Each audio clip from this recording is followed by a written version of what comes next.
between artificial intelligence and machine learning. From artificial intelligence, just remove the word artificial, so you get intelligence, and from machine learning, remove the word machine, you get learning, right? So learning is a verb.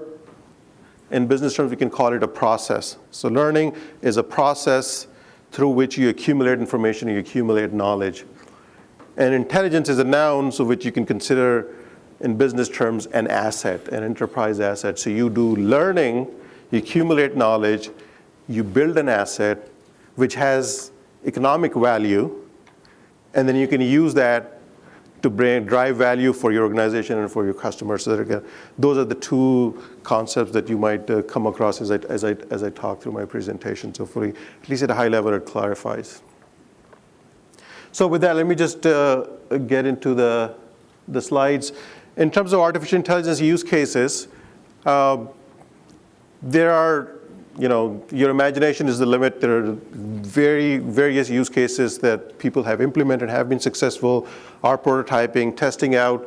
But I'll just touch on a couple of them that our customers have been involved in, especially that are relevant to the insurance space.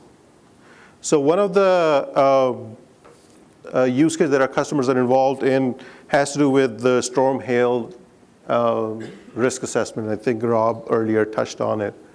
So the idea there is you have now fairly sophisticated storm data available, right? Or not storm data, I mean the weather forecast data available. It's fairly robust, gives you the path, the radar image, where the intensity is going to be. On one hand, on the other hand, you have fairly rich maps available, satellite maps available. And if you have the ability to understand and read those maps, you can sort of look at a map and say where the population density is, where the residential areas are, where the houses are, where the roofs are, for example. And is there a way to combine the two where you can then determine, hey, where it is likely that I'll have the most exposure? And if I need to do an outreach, here's the corridor, and these are the people who are my members.